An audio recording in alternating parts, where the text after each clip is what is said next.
Film शुरू होती है तो दोस्तों ये कहानी है एक प्यारे से लड़के ओरायन की, जिसे बहुत सारी चीजों से डर लगता था।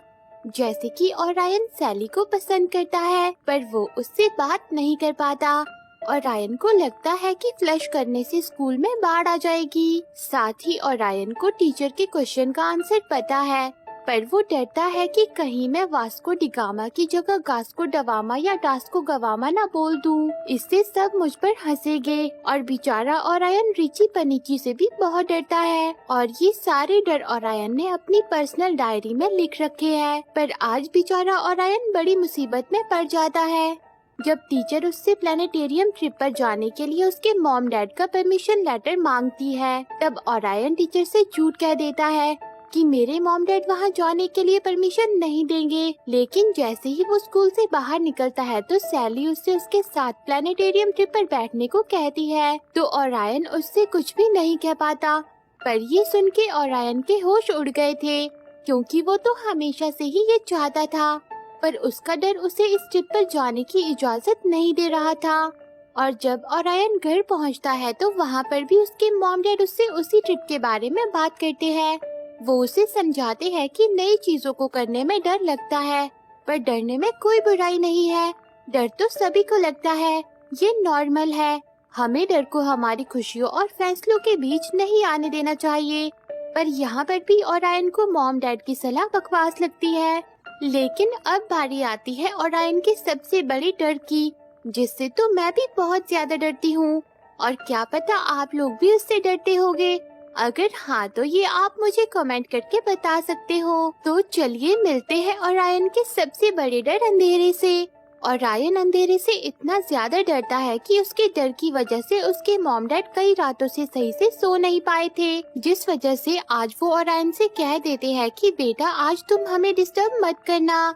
इसलिए बेचारा ओरायन ना डरने की बहुत कोशिश करता है, लेकिन जैसे जैसे अंधेरा बढ़ता है वैसे वैसे ओरायन का डर भी बढ़ता जाता है। और आज ओरायन इतना ज्यादा डर जाता है कि वो अंधेरे से कह देता है कि भाग जा अंधेरे, तू बच्चों को डराने के लिए आता है, तू मुझे अकेला छोड़ दे और चला जा। तो वैसे तो इतना बुरा भला सुनने पर अंधेरे को चले जाना चाहिए था, लेकिन आज अंधेरा सच में ओरायन के घर में आ धमकता है और ओरायन पे भड़क जाता है। अंधेरा ओरायन से कहता है कि बस अब बहुत हो गया, तुम हर रात चीखते चिल्लाते हो, तुमने मेरे कान के पर्दे फाड़ दिए हैं। वैसे तो मुझसे बहुत सारे लोग डरते हैं, पर तुमसे तो मैं थर थर कांपता हूँ। तुम मुझे सबसे ज्यादा कोसते हो, यहाँ तक कि डरपोक की लिस्ट में भी तुम नंबर 1 पर हो। पर अंधेरे की इतनी चपर चपर सुनने के बाद भी ओरायन मानने को तैयार ही नहीं था कि अंधेरा उससे बात कर रहा है। ओरायन को लग रहा था कि ये उसके मन का वहम है। इसलिए बेचारा अंधेरा ओरायन से कहता है कि मैं भी एक आम बंदा हूँ जो अपनी नौकरी कर रहा है, पर लोग मेरे पीछे ही पड़े रहते हैं। सच तो यही है कि लोग मुझसे डरते हैं या नफरत करते हैं या मुझे शैतान समझते हैं। कुछ को तो लगता है कि मैं हूँ ही नहीं। इस सब से मेरा दिल बहुत दुखता है यार। ये सुन के ओरायन को अंधेरे पर बहुत तरस आता है और अब ओरायन भी अंधेरे से बात करने लगता है। ओरायन अंधेरे से कहता है कि मैं डरना बंद करना चाहता हूँ। तो अंधेरा कहता है कि तब तो बहुत अच्छा होगा, मुझे हर रात तुम्हारी चीखें नहीं सुननी पड़ेगी। और फिर अंधेरे के दिमाग में एक आइडिया आता है। वो ओरायन से कहता है कि क्यों ना एक रात तुम मुझे मेरा काम करते हुए देखो, फिर तुम्हें पता चल जाएगा कि डरने जैसा तो कुछ है ही नहीं। तुम्हें रात की खूबसूरती नजर आएगी और तुम हमेशा के लिए डरना छोड़ दोगे। तो पहले तो ओरायन को अंधेरे का ये आइडिया पसंद नहीं आता, पर जब अंधेरा ये कहकर वहाँ से चला जाता है कि तुम्हें अपने आगे की पूरी जिंदगी डर के जीनी है तो तुम्हारी मर्जी, पर बाद में तुम पछताओगे, तब ओरायन को अपने सारे डर याद आते हैं और वो अंधेरे के साथ जाने के लिए मान जाता है। और अंधेरा भी बड़ी एक्साइटमेंट के साथ वापस आ जाता है और ओरायन को लेकर उड़ जाता है। पर जरा रुकिए दोस्तों, क्योंकि अब कहानी सीधा फ्यूचर में चली जाती है, जहां ओरायन को उसकी प्यारी बेटी हाइपेशिया के साथ दिखाया जाता है। और ओरायन हाइपेशिया को अपनी अंधेरे से मुलाकात वाली कहानी सुना रहा होता है, क्योंकि ओरायन की तरह हाइपेशिया भी अंधेरे से डरती है। इसलिए उसका डर दूर करने के लिए ओरायन उसे ये कहानी सुना रहा था। जिसके बाद हम फिर से पास्ट में पहुंच जाते हैं, जहाँ अंधेरा ओरायन को आसमान की ऊंचाइयों पर ले गया था और उसे दिखा रहा था कि रात होने का भी अपना एक मजा है। बहुत सारी चीजें ऐसी है जिन्हें अंधेरा और भी खूबसूरत बना देता है, और वहीं हम देख पाते हैं कि अंधेरे के पीछे पीछे उजाला भी अपना काम कर रहा है। और यहाँ हमें ये भी पता चलता है कि उजाले को सब पसंद करते हैं, जिस वजह से उजाले को खुद पर कुछ ज्यादा ही घमंड है। और वहाँ अब अंधेरा ओरायन को रात के बाकी फरिश्तों से मिलवाने ले जाता है और ओरायन को निंदिया, चुप्पी, जागरण, डरावनी आवाज और सपना से मिलवाता है। पर ये सब ओरायन को देखकर खुश नहीं होते, क्योंकि ओरायन ने अपने डर की वजह से इन सब की नाक में भी दम कर रखा था। वो सब अंधेरे से कहते हैं कि इसे हमारे साए से भी दूर रखना, जिसके बाद वो सभी अपने अपने काम पर निकल जाते हैं। जहाँ सबसे पहले अंधेरा निंदिया का काम ओरायन को दिखाता है कि वो कैसे सबको सुलाती है, लेकिन निंदिया के लोगों को सुलाने के तरीकों को देखकर ओरायन चीख पड़ता है, जिस वजह से निंदिया ओरायन और अंधेरे पर भड़क जाती है। और फिर बारी आती है जागरण की, जो लोगों की आवाज निकाल के उनके कानों में अपनी बोली से टेंशन की गोली देता रहता है, जिसकी वजह से लोगों की रातों की नींद उड़ जाती है। ये देख के ओरायन बोल पड़ता है कि तो अच्छा, इसी की वजह से मैं रात में सो नहीं पाता था। पर ये सुन के जागरण भी उन दोनों पर भड़क जाता है, जिसके बाद अंधेरा ओरायन को चुप्पी के पास ले जाता है, जो सारे शोर को अपने अंदर समा के चारों तरफ शांति फैलाती है। लेकिन यहाँ पर भी इतनी ज्यादा खामोशी देखकर ओरायन को घुटन होने लगती है, इसलिए वो जोर से चिल्लाने लगता है कि इतनी चुप्पी नहीं चाहिए, जिस वजह से चुप्पी का काम खराब हो जाता है और वो भी उन दोनों पर भड़क जाती है।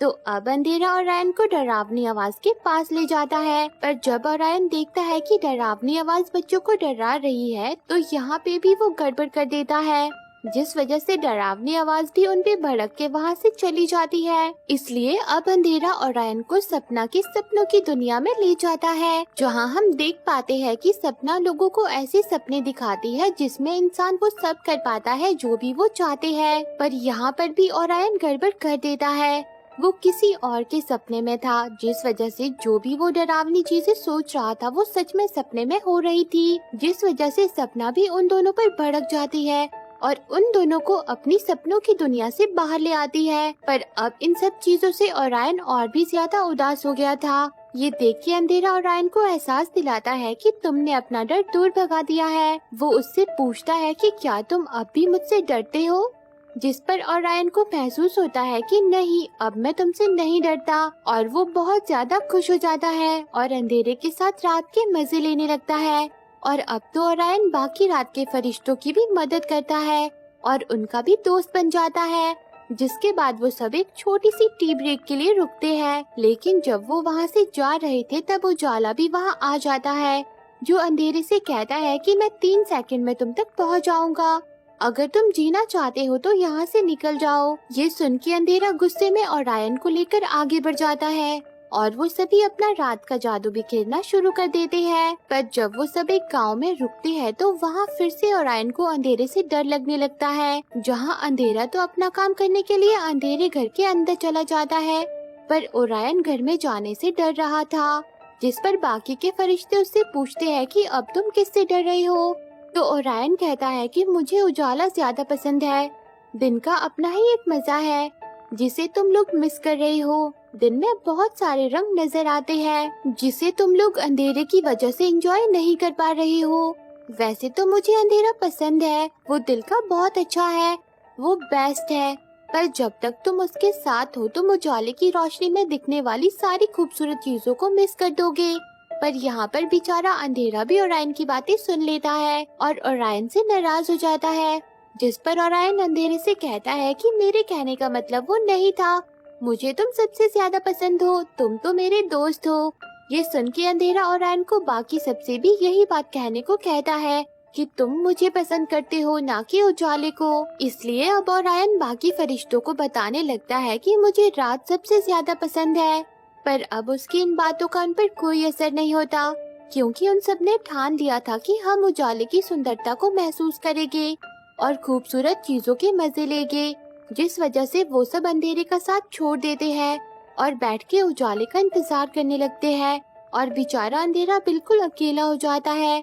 वो ओरायन से कहता है कि अब रात का क्या मजा, यहाँ तो अब बस सूनापन है और कल तो तुम भी चले जाओगे, तो क्या मैं अकेले ही साए की तरह उड़ता रहूंगा? नहीं, बस अब मैं थक चुका हूँ। अब मैं यहीं पर बैठकर उजाले के आने का इंतजार करूंगा। वैसे भी कोई मुझे पसंद नहीं करता। ये सब देख के बेचारा ओरायन अंधेरे को वहाँ से चलने को कहता है। वो उससे बहुत रिक्वेस्ट करता है, पर अब अंधेरे ने हार मान ली थी, जिस वजह से उजाला उसे गायब कर देता है और चारों तरफ उजाला ही उजाला फैल जाता है। और फिर एक बार फिर से हम फ्यूचर में ओरायन और उसकी बेटी हाइपेशिया को देख पाते हैं, जहां ओरायन हाइपेशिया से कहता है कि मेरी कहानी तो यही खत्म हो गई, अब आगे मुझे कुछ समझ नहीं आ रहा।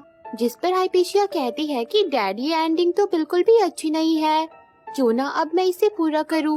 मैं आपकी दोस्त बन के वहाँ आती हूँ। और सच में हाइपेशिया पास्ट के छोटू ओरायन के पास पहुँच जाती है। वो ओरायन से कहती है कि मुझे तुम्हारी पूरी स्टोरी पता है, बिना रात के कोई सो नहीं पाएगा और बिना नींद के सब पागल हो जाएंगे। मेरे पास सारे रात के फरिश्तों को वापस लाने का एक आइडिया है। मैंने उनके लिए एक कविता लिखी है। हाइपेशिया की कविता में लिखी एक एक बात सच थी। रात के बिना सब परेशान हो गए थे, लोगों का सब्र टूट रहा था, हर तरफ लड़ाई झगड़ा शोर फैल गया था, अंधेरे की कमी सबको खल रही थी। ये सब देखकर रात के बाकी फरिश्ते भी परेशान थे, इसलिए अब वो सब ओरायन और हाइपेशिया के पास आ जाते हैं। पर अब ओरायन ये सोच रहा था कि अंधेरा तो जा चुका है, हम उसे वापस कैसे लाएंगे। तब हाइपेशिया ओरायन से कहती है कि अंधेरा अभी भी जिंदा है, वो तुम्हारी यादों में है और तुम्हारी यादों तक पहुंचने के लिए हमें सारे फरिश्तों की जरूरत है। तो अब सबसे पहले चुप्पी सारा शोर निगल लेती है और निंदिया ओरायन को गहरी नींद में सुला देती है। और फिर सपना हाइपेशिया को लेकर ओरायन के सपनों की दुनिया में पहुंच जाती है और ओरायन को उस पल में पहुंचा देती है जब वो अंधेरे से मिला था। वो दोनों ही एक दूसरे से मिलके बहुत ज्यादा खुश होते हैं, पर यहाँ पर भी ओरायन का अलमीरा से निकल जाने वाला डर उन दोनों को मुसीबत में डाल देता है। अलमीरा उन दोनों को अपने अंदर खींच के निगलने लगती है, जिन्हें बचाने के लिए सपना बाहर आके जागरण को ओरायन को जगाने को कहती है, पर जागरण के बहुत जगाने पर भी वो नहीं उठता। वो सभी उसे उठाने की कोशिश करते हैं पर कुछ भी नहीं होता। तब चुप्पी आराम से ओरायन के कान में कहती है कि ओरायन अगर तुम नहीं उठे तो तुम तुम्हारी स्कूल ट्रिप मिस कर दोगे, जिससे ओरायन को सैली की याद आती है और वो जाग जाता है और अंधेरे को लेकर वापस बाहर आ जाता है। पर दोस्तों, आप सब सोच रहे होंगे कि चुप्पी को ट्रिप के बारे में कैसे पता चला। तो एक दिन जब ओरायन के हाथ से ट्रिप वाला लेटर गिर गया था, तब चुप्पी ने ही उसे वापस दिया था, इसीलिए चुप्पी ट्रिप के बारे में जानती थी। और वहीं अब जाके सबको अंधेरे की अहमियत समझ आती है। यहाँ तक कि आज उजाला भी अंधेरे को देखकर बहुत खुश था। वो सब फिर से अपना जादू चलाना शुरू कर देते हैं और एक एक करके ओरायन को अलविदा कहते हैं। साथ ही वो अंधेरे से भी कहते हैं कि तुम सबसे बेस्ट हो, जिसे सुन के अंधेरा बहुत खुश था। बस उसे एक ही बात का अफसोस था कि अब वो इस रूप में ओरायन से दोबारा नहीं मिल पाएगा। वो ओरायन से थैंक यू कहता है कि तुमने मुझे इतना अच्छा समझा, और वो ओरायन को उस ट्रिप पर जरूर जाने को कहता है। जिसके बाद ओरायन अंधेरे को प्यार से गले लगा लेता है और अंधेरा छूमंतर हो जाता है। और अब हाइपेशिया ओरायन को बता देती है कि मैं फ्यूचर से आपकी मदद के लिए आई थी डैड। और घर पहुंच के ओरायन अपने मॉम डैड को भी नींद से जगाता है, जो पिछले 24 घंटे से सो रहे थे, क्योंकि पिछली कई रातों से वो ओरायन के डर की वजह से सो नहीं पाए थे। पर अब वो हाइपेशिया को देखकर हैरान हो जाते हैं। तो ओरायन उनसे कहता है कि ये मेरी दोस्त है, जिसके बाद वो उसे अपने रूम में ले जाता है। पर अब उन दोनों के सामने एक बड़ी मुसीबत थी कि अब हाइपेशिया वापस कैसे जाएगी। लेकिन तभी एक टीको नाम का बच्चा वहाँ आता है, जो अपनी टाइम मशीन में बिठाकर हाइपेशिया को फ्यूचर में पहुँचा देता है। पर यहाँ पे भी आप सोच रहे होंगे कि ये टीको कौन है। तो टीको हाइपेशिया का बेटा है, जिसे अपने फ्यूचर में हाइपेशिया ये कहानी सुना रही थी। इसीलिए अपनी मॉम को वापस ले जाने के लिए टीको पास्ट में आया था। जिसके बाद हम बूढ़े हो गए ओरायन को देखते हैं, जो हाइपेशिया से पूछता है कि क्या टीको ने कोई एंडिंग सोची। तो हाइपेशिया मुस्कुराते हुए उसे बताती है कि हाँ डैड, उसने टाइम मशीन की मदद से मुझे वापस लाया। ये सुन के ओरायन भी बहुत खुश होता है। जिसके बाद हम सैली को भी वहाँ देख पाते हैं, जो ओरायन की पत्नी है। यहाँ हमें पता चलता है कि ओरायन उस दिन ट्रिप पर गया था और सैली के साथ ही बैठा था और इसी के साथ ये मूवी एंड हो जाती है। तो दोस्तों, आपको ये मूवी कैसी लगी कमेंट करके जरूर बताना और रोज ऐसी ही प्यारी प्यारी मूवी देखने के लिए मेरे चैनल को जरूर सब्सक्राइब करना। जी हाँ, सही सुना, मैं आपके लिए रोज एक प्यारी सी मूवी लेकर आऊंगी ताकि मेरे दोस्तों के साथ प्यार बना रहे। Thanks for watching.